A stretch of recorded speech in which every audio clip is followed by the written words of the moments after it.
Hello students, मैं अंजलि पयाल स्वागत करती हूँ आपका आईसीटी वर्चुअल क्लास में। कैसे हैं आप सब लोग? उम्मीद करती हूँ आप सब लोग अच्छे होंगे और अपनी लाइफ में बहुत बेहतर कुछ कर रहे होंगे। आज हम बात कर रहे हैं क्लास 8 के साइंस की, जिसमें हम 15 चैप्टर अपना पढ़ रहे थे, some natural phenomena. Some natural phenomena में हमने लास्ट सेशन में कुछ टॉपिक्स को पढ़ा था। होपफुली वो आपको अच्छे से समझ में आए होंगे। एक बार क्विक रिवीजन करेंगे उन चैप्टर्स का, फिर आगे कुछ नए टॉपिक्स को पढ़ेंगे। ठीक है, तो नेचुरल फेनोमेना में मैंने जैसे आपको बताया था कि अपने लास्ट क्लास में 7th क्लास में आपने कुछ नेचुरल फेनोमेना को पढ़ा होगा, जैसे साइक्लोन हो गया, रेन के बारे में आपने पढ़ा होगा कि ये सब प्राकृतिक रूप से स्वतः ही चलने वाली प्रक्रियाएं हैं।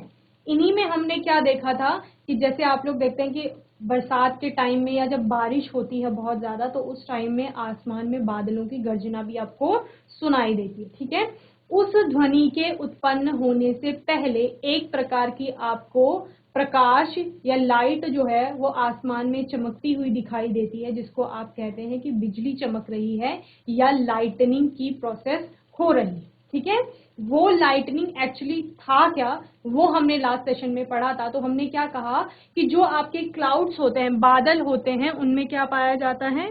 इलेक्ट्रिकल चार्ज पाया जाता है। ठीक है, आवेश वहां पर होता है।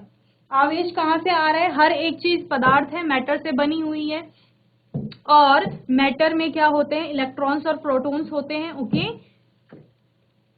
इलेक्ट्रॉन प्रोटॉन्स में क्या हो रहा है? आपका चार्ज। इलेक्ट्रॉन में आपका क्या बोलते हैं कि निगेटिव चार्ज है, और वहीं आपका प्रोटॉन में क्या होता है? पॉजिटिव चार्ज होता है। ओके, इतना आपको क्या है? पता है पहले से। तो हमने क्या कहा, ये आपके बादल हैं आसमान में। ठीक है, इन बादलों में क्या होगा? नीचे की साइड को आपका क्या होगा? नेगेटिव चार्ज पाया जाता है। ठीक है, और ऊपर क्या होगा? पॉजिटिव चार्ज होगा। ओके, नीचे वाले पार्ट में नेगेटिव चार्ज हो जाएगा, ऊपर आपका पॉजिटिव चार्ज हो जाएगा। ये आपका अर्थ वाला एरिया है नीचे। इसका जो ऊपर वाला पार्ट होता है अर्थ का, ठीक है, उसमें भी क्या होता है? पॉजिटिव चार्ज होता है।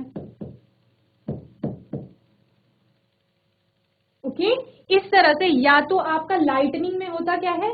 दो प्रोसेस एक साथ चलती हैं, या तो बादल आपस में टकराएंगे, या फिर क्या होगा? जो ये बादल में चार्ज है, ये अर्थ के चार्ज से क्या करेगा? मीटअप करेगा या इंटरेक्ट करेगा, और उस इंटरेक्शन में डिस्चार्ज होता है, इलेक्ट्रिकल डिस्चार्ज होगा, और वही आपका क्या है? लाइटनिंग है। क्या होगा?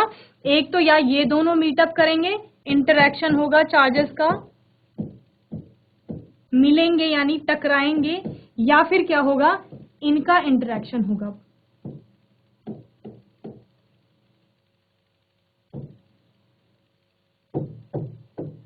ओके, तो दो तरह से आपका इंटरेक्शन हो रहा है। एक जो बादलों के बीच में हो रहा है, बिटवीन द क्लाउड्स, और दूसरा क्या हो रहा है? Between cloud and earth surface. Okay, क्योंकि दोनों जगह आपको क्या दिख रहे हैं? चार्जेस दिख रहे हैं। ओके, तो यही इलेक्ट्रिकल डिस्चार्ज आपका क्या है?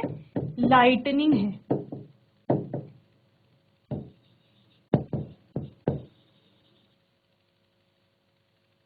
यानी वहां पर आवेश बहुत ज्यादा मात्रा में निकल रहा है। चूंकि वहां पर आवेश की मात्रा बहुत ज्यादा है, तो वो एक प्रकार से चमक उत्पन्न पैदा करती है। वो चमक ही आपकी क्या है? लाइटनिंग होती है, जिसे आप सामान्य भाषा में क्या कहते हैं? बिजली का गिरना कहते हैं। ओके, तो lightning is an electric discharge in the atmosphere between oppositely charge cloud. तो ऑपोजिटली चार्ज क्लाउड का मतलब क्या है? कि ये जो नेगेटिव चार्ज है, ठीक है, इसके ऊपर पॉजिटिव चार्ज आया, यानी ऊपर कोई और क्लाउड होगा ऐसा। ठीक है, ऐसा ही कोई क्लाउड होगा, और हमने क्या कहा कि क्लाउड के नीचे वाले पार्ट में आपका क्या आ जाएगा? Positive charge, sorry, negative charge आ जाएगा। ठीक है,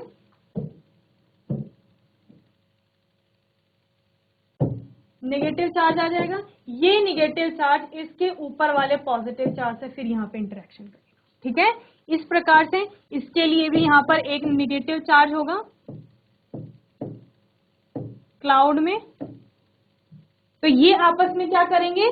पॉजिटिव निगेटिव आपस में क्या करेंगे, मीट करेंगे। आपको पता है कि ऑपोजिट क्या करते हैं, अट्रैक्ट करते हैं। ओके, तो ऑपोजिट चार्ज अट्रैक्ट करेंगे, इस तरह से आपके क्लाउड के बीच में इंटरेक्शन होगा, या फिर आप क्या बोलेंगे, क्लाउड और अर्थ के जो चार्जेस हैं उनके बीच में इंटरेक्शन होगा। ओके, और between charge cloud and the earth, या तो चार्ज क्लाउड के बीच में इंटरेक्शन होगा, यानी क्लाउड का जो एक क्लाउड का पॉजिटिव चार्ज होगा दूसरे क्लाउड के नेगेटिव चार्ज से इंटरेक्ट करेगा, और या आपका क्या हो सकता है, क्लाउड जो है वो अर्थ के साथ इंटरेक्ट करे, यानी क्लाउड का पॉजिटिव या नेगेटिव चार्ज जो है वो अर्थ के पॉजिटिव चार्ज से क्या करेगा, अट्रैक्ट करेगा। ओके, तो क्लाउड का नेगेटिव, अर्थ का पॉजिटिव, और क्लाउड के बीच में पॉजिटिव और नेगेटिव के बीच में इंटरेक्शन होगा, तो वहां पर उसकी वजह से क्या होगा, इलेक्ट्रिकल डिस्चार्ज होगा, और वही किसके थ्रू आपको दिखाई देगी, लाइटनिंग के थ्रू दिखाई देगी। Lightning is produced by the electric charges in the sky. A cloud is a visible mass of condensed water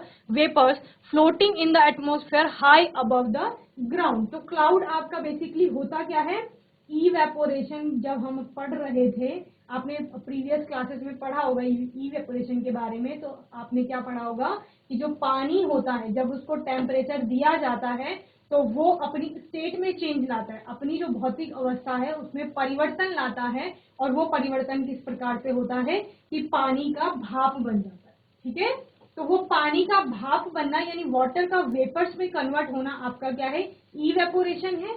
और हमने क्या कहा था, जब आपका समुद्र से या नदी तालाब से पानी क्या हो रहा है, वाष्पीकृत हो रहा है, इवेपोरेट हो रहा है, तो उस केस में क्या हो रहा है, वो पानी ऊपर उठ रहा है, वेपर्स ऊपर उठ रही है, और ऊपर उठ करके वो कंडेंस्ड हो रही है वहां पर वाटर ड्रॉपलेट्स की फॉर्म में, पानी की बूंदों के रूप में, और संघनित होकर के क्या बना रही है, आपका बादल बना रही है। ठीक है, और वो बादल कहाँ होते हैं, आपके अर्थ की सरफेस में, एटमॉस्फेयर से थोड़ा ही ऊपर वो पाए जाते हैं। तो वहां पर बादल आपको कंडेंस फॉर्म में मिल रहे हैं, जिनमें की बहुत तरह का इलेक्ट्रिक चार्ज है, बहुत तरह का, यानी दो टाइप का, पॉजिटिव और निगेटिव।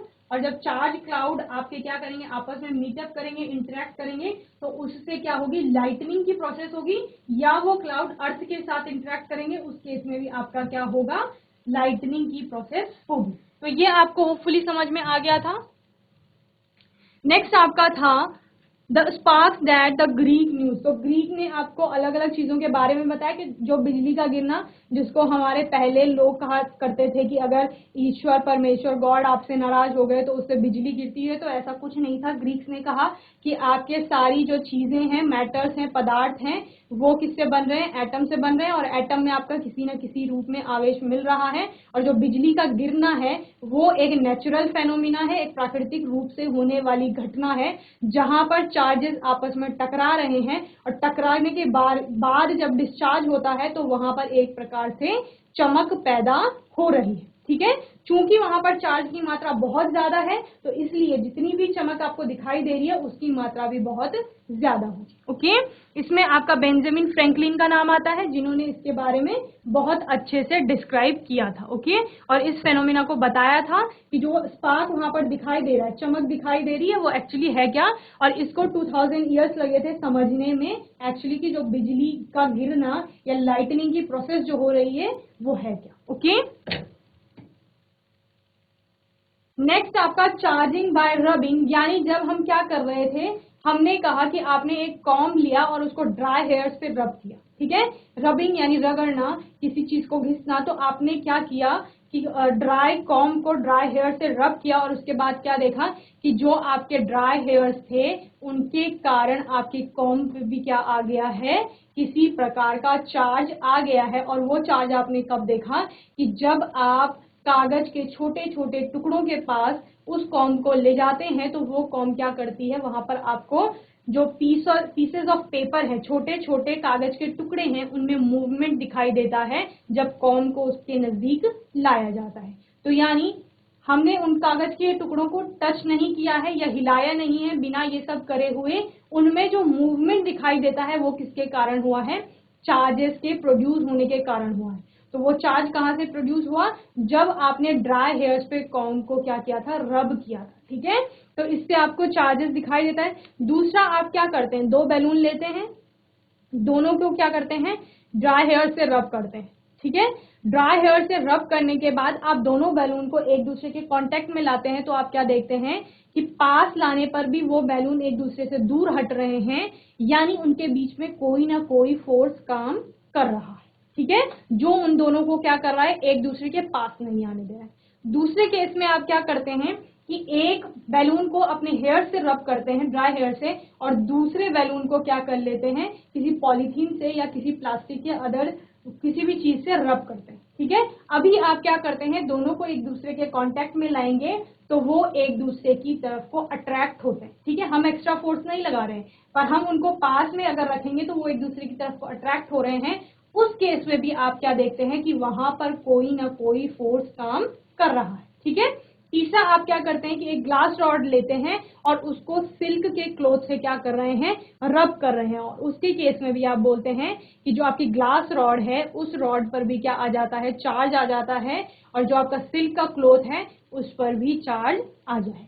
ओके, तो ये चार्ज कहाँ से प्रोड्यूस हो रहा है वो हम समझेंगे। ठीक है, और साथ साथ क्या देखेंगे कि किस पर कौन सा चार्ज आएगा। ओके, तो कितनी चीजें समझ में आ गई कि रब करने से या जब आप रगड़ कर रहे हैं तो उससे क्या हो रहा है, फ्रिक्शन हो रहा है। फ्रिक्शनल फोर्स आपने पढ़ा होगा, घर्षण बल।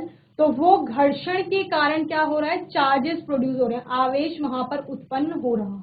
ठीक है, अब वो आवेश कैसा होगा, क्या होगा, वो हम आगे पढ़ेंगे। ओके, तो ये एक्टिविटीज हो गई आपकी। मैंने क्या कहा कि ग्लास रॉड को सिल्क के क्लॉथ से क्या करेंगे, रब करेंगे, तो वहां पर आपके चार्जेस प्रोड्यूस हो जाएंगे। वो चार्ज क्या हो सकता है, एक पर आपका पॉजिटिव आ जाएगा, एक पर निगेटिव आ जाएगा। ठीक है, वो डिपेंड करता है पॉजिटिव या निगेटिव कि जिस मटीरियल से आपका जो ऑब्जेक्ट है वो बना हुआ है। यानी जो ग्लास रॉड है वो ग्लास से बनी हुई है, मटेरियल उसके लिए क्या है, ग्लास, और सिल्क क्लॉथ के लिए सिल्क फैब्रिक जो है वो क्या है, मटेरियल है। तो मटेरियल पर डिपेंड करेगा, या आप हायर क्लासेस में पढ़ेंगे कि कौन सा मटेरियल आपका निगेटिव चार्ज देगा, कौन सा आपका क्या है, पॉजिटिव चार्ज देगा। तो आपके सिंपल जो प्लास्टिक्स होते हैं, एक्राइलिक प्लास्टिक, वो आपके पॉजिटिव चार्ज देते हैं, और दूसरे वाले जो आपके प्लास्टिक्स होते हैं वो निगेटिव चार्ज देते हैं। इतना आपके सिलेबस में है फिलहाल। ओके, तो ये आप देख रहे हैं यहाँ पर रब करने से, यानी यहाँ पर क्या हो रहा है, आपका फ्रिक्शन प्रोड्यूस हो रहा है। ठीक है, फ्रिक्शन हो रहा है, घर्षण लग रहा है यहाँ पर। इस फ्रिक्शन के कारण या इस घर्षण के कारण ही क्या हो रहे हैं, यहाँ चार्जेस प्रोड्यूस हुए। ठीक है,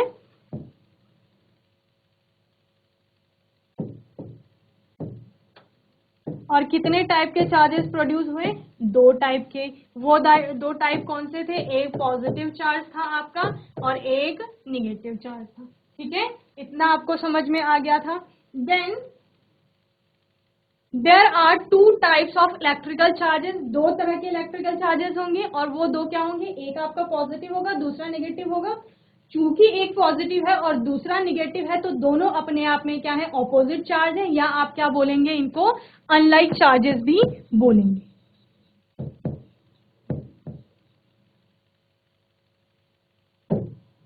ठीक है, तो कितनी चीजें समझ में आ गई। जो आपके इलेक्ट्रिकल चार्जेस होते हैं वो दो टाइप के होते हैं। दो टाइप कौन कौन से, एक पॉजिटिव एक निगेटिव, दोनों अपने आप में विपरीत चार्जेस हैं, या आप क्या बोलेंगे, अनलाइक चार्जेस हैं। Consistent with our fundamental principle of charge interaction, a positively charge object will attract a negatively charge object. जैसे आपने पहले पढ़ा था कि जो आपके क्या होते हैं, अनलाइक चार्जेस होते हैं। अनलाइक यानी ऑपोजिटली चार्ज, या आप क्या बोलेंगे, विपरीत चार्ज। इसका मतलब क्या है, एक पॉजिटिव होगा, दूसरा क्या होगा, निगेटिव होगा, या एक निगेटिव होगा, दूसरा क्या होगा, पॉजिटिव होगा। तो इस केस में, ठीक है, इनके बीच में कह रहे हैं पॉजिटिव और निगेटिव के बीच में, या निगेटिव और पॉजिटिव के बीच में क्या होगा, अट्रैक्शन होगा,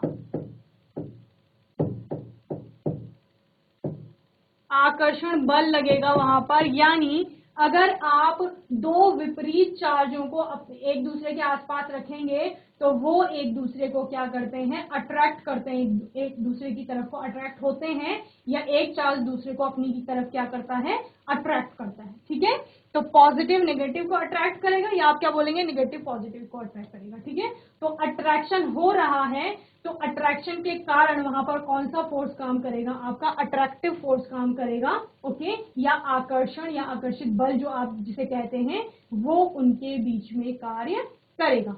तो आप क्या कहते हैं, unlike charges attract each other. Okay, unlike या ऑपोजिट चार्ज जो होते हैं, विपरीत चार्जेस, वो क्या करते हैं, एक दूसरे को आकर्षित करते हैं। वहीं पर दूसरा क्या होता है, जब लाइक चार्जेस आते हैं, लाइक चार्जेस आपका क्या हो सकता है, एक पॉजिटिव है दूसरा भी पॉजिटिव होगा, या एक निगेटिव है दूसरा भी क्या होगा, निगेटिव होगा। ओके, तो जब लाइक चार्जेस या सेम चार्जेस का केस आएगा तो उसके बीच में दोनों के रिपल्सिव फोर्स काम करेगा या रिपल्सन होगा। ठीक है,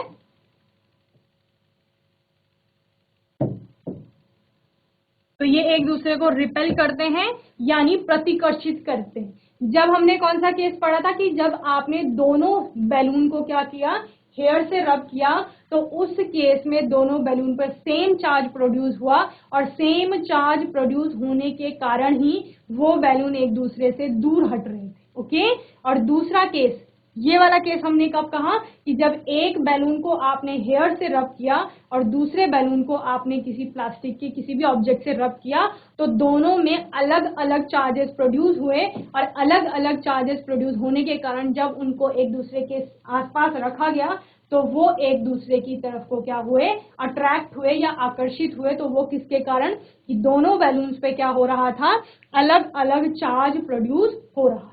ठीक है, तो चार्ज इस तरह से प्रोड्यूस होते हैं। तो यहां से आपके चार्जेस के बारे में, इंटरेक्शन ऑफ चार्जेस के बारे में 2 पॉइंट निकलते हैं कि जो सेम चार्जेस होंगे या आपके लाइक चार्जेस होंगे वो क्या करेंगे, एक दूसरे को रिपेल करते हैं यानी प्रतिकर्षित करते हैं, और उनके बीच में पाया जाने वाला जो क्या होता है, फोर्स होता है, बल होता है, वो कौन सा होगा, रिपल्सिव फोर्स या आपका प्रतिकर्षण बल वहां पर कार्य करता है। ठीक है, पॉजिटिव और निगेटिव समझते हैं, धनात्मक और ऋणात्मक आवेश। ओके, दूसरा केस आपका क्या है कि जब दोनों ऑपोजिट चार्जेस होंगे, यानी एक आपका पॉजिटिव धनात्मक होगा और दूसरा निगेटिव यानी ऋणात्मक होगा, तो उस केस में दोनों एक दूसरे को अट्रैक्ट करते हैं या एक आवेश दूसरे की तरफ अट्रैक्ट होता है और उनके बीच में कार्य करने वाला जो बल होता है वो कौन सा होगा, आपका अट्रैक्टिव फोर्स होगा, अट्रैक्शन फोर्स होगा या आकर्षण बल उसको आप कहेंगे। ठीक है, तो इतने चीजें यहां से क्लियर हो जाती हैं। होपफुली आपको ये समझ में आ गया होगा। जल्दी से इसे नोट करेंगे फिर आगे देखेंगे। ओके,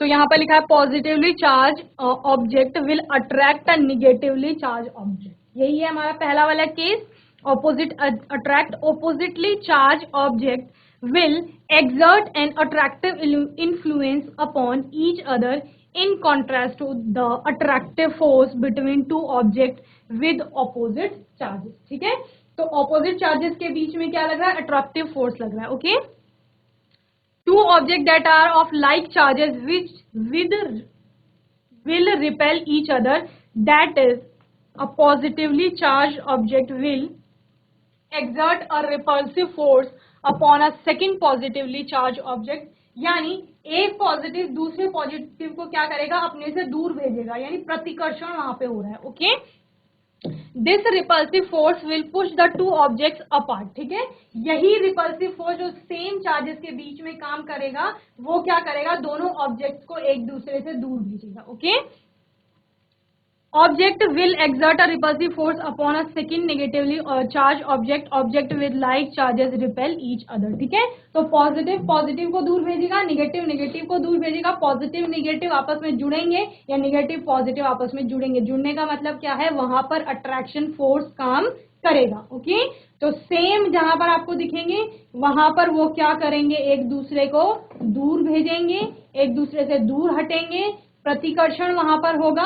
और अलग अलग जब आपको चार्जेस दिखेंगे, चाहे वो पॉजिटिव निगेटिव हो, निगेटिव पॉजिटिव, ओके, तो वो अट्रैक्ट करेंगे या अट्रैक्ट होंगे एक दूसरे की तरफ। ओके, तो होपफुली आपको इतना समझ आ गया होगा। नेक्स्ट है आपका ट्रांसफर ऑफ चार्ज। अब ट्रांसफर ऑफ चार्ज कैसे होगा, जब हम कह रहे हैं कि एक ऑब्जेक्ट चार्ज है, पहले से ही उसमें चार्ज है, तो वो दूसरे में किस तरह से चार्ज अपना ट्रांसफर करेगा, या हम एक केस कहते हैं कि दोनों आपके जो ऑब्जेक्ट हैं वो अनचार्ज हैं या उनमें किसी भी प्रकार का चार्ज नहीं है।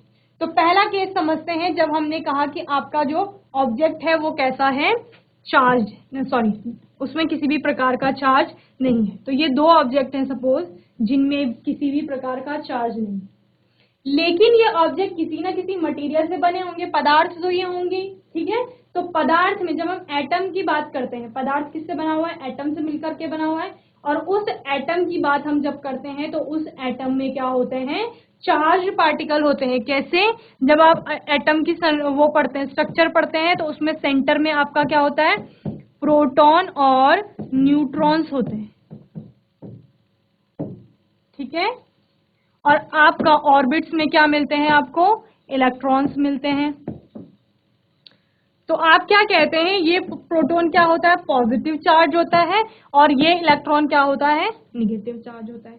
तो कोई भी चीज हो गई जिसमें कि द्रव्यमान है, आयतन है, वो पदार्थ है, और हर एक पदार्थ किससे मिलकर के बना हुआ है, इसी एटम से मिलकर के बना हुआ है।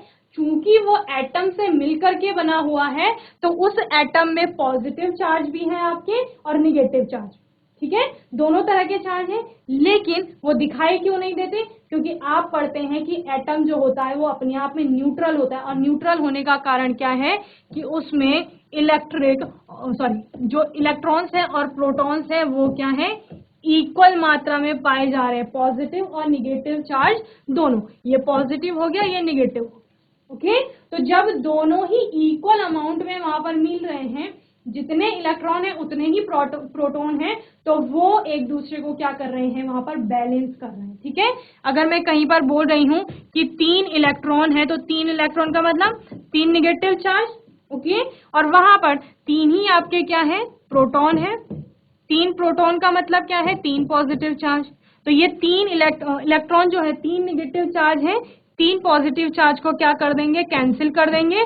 तो अपने आप में एटम कैसा हो जाएगा, जब पॉजिटिव ने निगेटिव को कैंसिल कर दिया या निगेटिव ने पॉजिटिव को कैंसिल कर दिया, तो अपने आप में आपका क्या हो गया, ऑब्जेक्ट न्यूट्रल हो गया, ठीक है, उदासीन हो गया, किसी भी प्रकार का आवेश उसमें नहीं होगा। तो यही स्थिति आपकी कब पाई जाती है, जब हम बोलते हैं अनचार्ज या अनआवेशित आपके जो क्या होती हैं, वस्तुएं होती हैं। अब उनमें क्या होगा कि जो इलेक्ट्रॉन्स होते हैं, ठीक है, प्रोटॉन तो आपके टाइटली बॉन्डेड होंगे सेंटर में, या आप क्या बोलते हैं उसको, न्यूक्लियस, ओके। लेकिन इलेक्ट्रॉन्स कहाँ है, ऑर्बिट्स हैं, ऑर्बिट्स में है आपके, ठीक है। तो ये कैसे होंगे, लूजली बॉन्डेड होंगे, या आप क्या कह सकते हैं कि इनको आप इजीली क्या कर सकते हैं, हटा सकते हैं। मैं कह रही हूं कि इसमें 3 इलेक्ट्रॉन है इस ऑब्जेक्ट में और 3 ही प्रोटॉन है। सेम यहां पर हो रहा है कि 3 इलेक्ट्रॉन है और 3 प्रोटॉन है, ठीक है।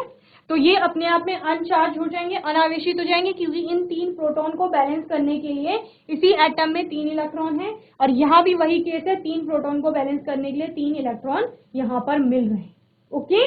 लेकिन हमने अभी क्या कहा कि प्रोटॉन आपके नाभिक में पाए जाते हैं, सेंटर में, जो कि क्या है, न्यूक्लियस से टाइटली बॉन्डेड हैं। यानी जो टाइटली बॉन्डेड है तो उसको आप इजीली नहीं हटा सकते, लेकिन इलेक्ट्रॉन ऑर्बिट्स में है और आपका लूजली बॉन्डेड होते हैं, आप क्या कर सकते हैं, इजेक्ट कर सकते हैं, या किसी भी को आयनाइज कर सकते हैं, या आप क्या बोल सकते हैं, इलेक्ट्रॉन को हटा सकते हैं वहां से। तो वो हटा कैसे सकते हैं, एक्स्ट्रा कुछ एफर्ट लगा। तो वो एक्स्ट्रा एफर्ट इस केस में क्या होगा कि हम चीजों को आपस में रगड़ रहे हैं या रब कर रहे हैं। तो हमने कहा कि हम इन दोनों के बीच में रगड़ पैदा करेंगे या रब करेंगे दोनों ऑब्जेक्ट को। जब हमने इन दोनों ऑब्जेक्ट्स को आपस में रब किया, क्योंकि प्रोटॉन आपके टाइटली बॉन्डेड है तो इनका कुछ नहीं होगा, ठीक है। सिर्फ फर्क किस पे पड़ेगा, इलेक्ट्रॉन में, जो लूजली बॉन्डेड है, ओके। जब आप कुछ काम करते हैं और आपको पता है कि वहां पर, जैसे हमने कोई चीज, आपको सपोज कोई नट खोलना है, ठीक है, कोई जो टाइटली बॉन्डेड होगा तो उसमें आपको ज्यादा फोर्स लगाना पड़ेगा, या बहुत ज्यादा टाइटली है तो आप उसको नहीं खोल पाएंगे। तो आप क्या करेंगे, जो लूजली आपका क्या है, लगा हुआ है नट, तो उसको आप इजीली खोल लेंगे, ठीक है। या अगर आप वहां पर एक्स्ट्रा एफर्ट डालते हैं तो वो खुल जाएगा। इस केस में वो लूजली बॉन्डेड जो हम नट कह रहे हैं वो इलेक्ट्रॉन है। तो जब आप इन दोनों को आपस में रब करोगे तो उससे क्या होगा, यहां से हम मान लेते हैं एक इलेक्ट्रॉन आपका यहां आ गया, ओके।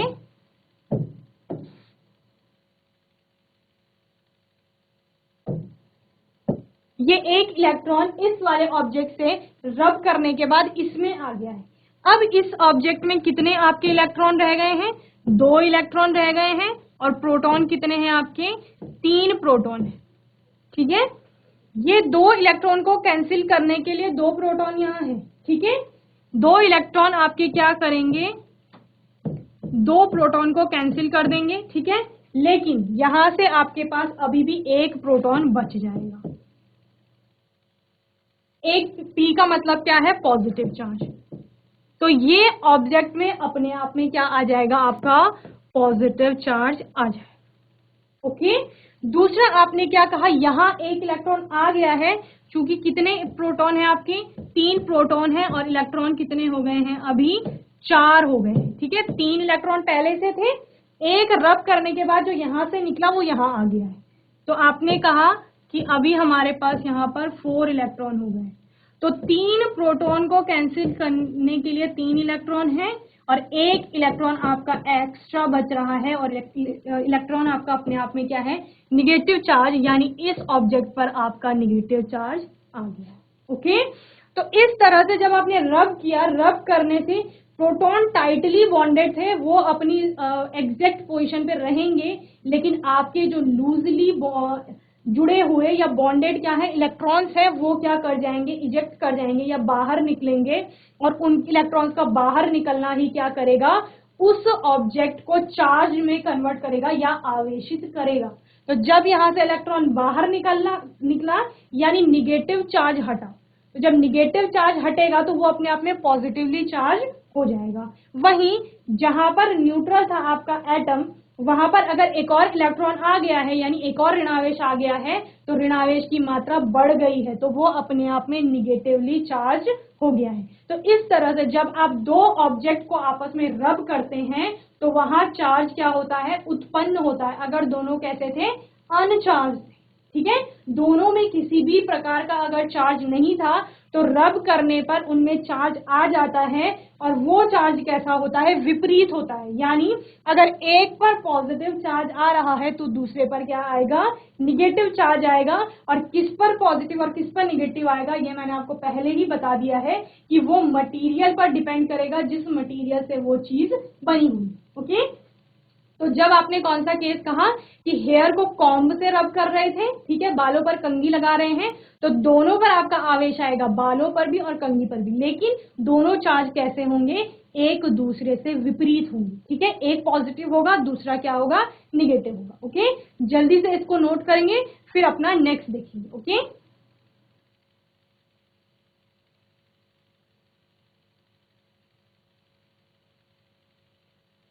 तो यहाँ पर ट्रांसफर ऑफ चार्ज आपको पता चल गया। When certain objects are rubbed against another object, एक ऑब्जेक्ट को जब दूसरे ऑब्जेक्ट से के अगेंस्ट रब किया जाता है, जैसे हमने सिल्क क्लॉथ को एक ग्लास रॉड से रब किया था, दोनों अपने आप में अनचार्ज थे, किसी भी प्रकार का चार्ज नहीं था। लेकिन रगड़ उत्पन्न होने से या फ्रिक्शन वहां पर होने से क्या होता है?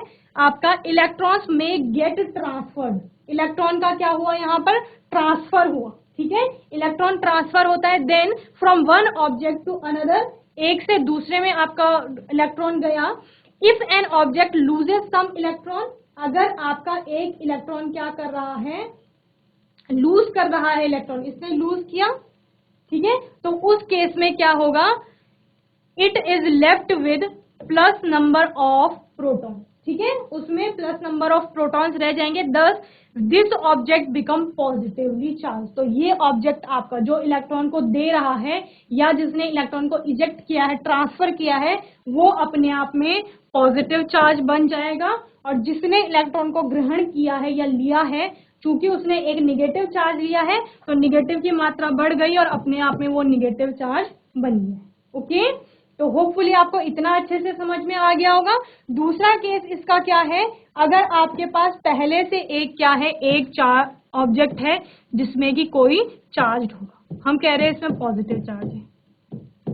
ठीक है, पॉजिटिव की मात्रा इसमें ज्यादा है। चार्ज्ड ऑब्जेक्ट से आप दूसरे अनचार्ज ऑब्जेक्ट को, ये ऑब्जेक्ट है जिसमें किसी भी प्रकार का चार्ज अभी तक नहीं आया है, अनावेशित है, तो इसको कैसे चार्ज करेंगे? इसमें तो चार्ज है, पॉजिटिव की मात्रा ज्यादा है, लेकिन इसको चार्ज कैसे करेंगे? क्योंकि हमने अभी पढ़ा कि ये पदार्थ भी कुछ एटम से मिलकर के बना होगा, इसमें पॉजिटिव और निगेटिव दोनों चार्जेस होंगे, ठीक है। एटम है, इलेक्ट्रॉन भी होंगे, प्रोटॉन भी होंगे, दोनों चार्जेस हैं इसमें। चूंकि इसमें पॉजिटिव चार्ज है और इसको इसके पास में लाया जाता है, तो इसमें जितने भी पॉजिटिव और निगेटिव चार्ज होंगे उनमें से कौन सा चार्ज इसकी तरफ को आएगा, ऑपोजिट चार्ज आएगा, इसके ठीक उल्टे वाला। तो यानी यहां कौन सा चार्ज आ जाएगा, आपका निगेटिव चार्ज आ जाएगा। ओके,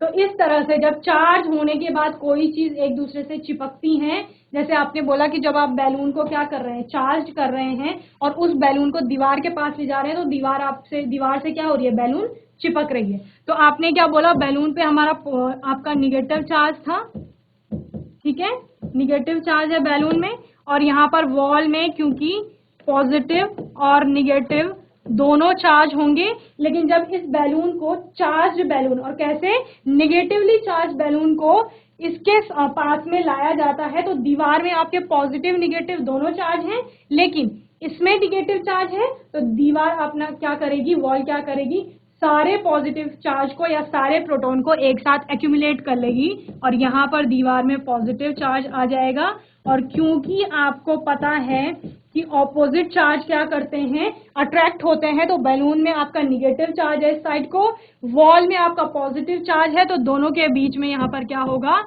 अट्रैक्शन होगा, और जिसके कारण क्या होगा कि ये बैलून जो होगा आपका, ये दीवार से क्या हो जाएगी, चिपक जाएगी। ओके, तो इतना आपको होपफुली समझ में आ गया होगा कि अनचार्ज ऑब्जेक्ट से आप चार्ज कैसे पैदा कर रहे हैं और चार्ज ऑब्जेक्ट से आप अनचार्ज में कैसे चार्ज को ट्रांसफर कर रहे हैं।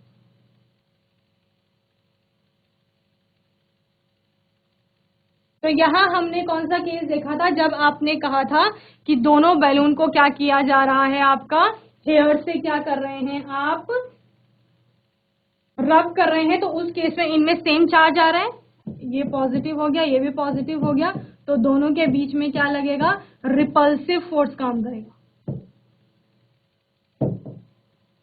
ठीक है। दूसरा हमने क्या कहा कि अगर इनको अलग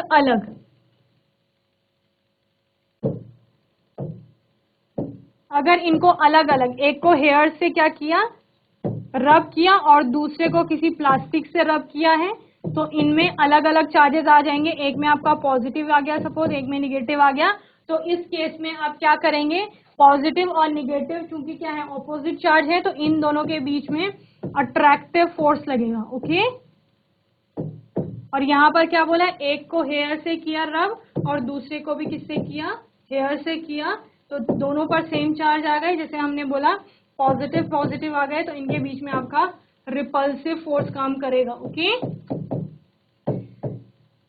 तो इतना आपको चार्जेस के बारे में समझ में आ गया होगा कि आपके चार्जेस होते क्या हैं, चार्जेस का इंटरेक्शन किस तरह से होता है। तो इसी तरह से होता है, दो चार्जेस हो गए पॉजिटिव निगेटिव, इंटरेक्शन समझ में आ गया, सेम चार्जेस होंगे, रिपल्सन होगा, और आपका क्या होगा, सेम चार्जेस नहीं होंगे तो आपका क्या नहीं होगा, रिपल्सन नहीं होगा, बल्कि क्या होगा, अट्रैक्शन होगा उस केस में। और साथ ही क्या बोला कि जो आपके आवेश नहीं है अगर ऑब्जेक्ट में, तो वहां पर आवेश कैसे उत्पन्न किया जाता है, और दूसरा अगर आवेश पहले से है और दूसरे पर आवेश नहीं है, तो अनावेशित पर आवेशित से कैसे आप आवेश लाएंगे। ओके, तो होपफुली आज का सेशन आपको अच्छे से समझ में आया होगा।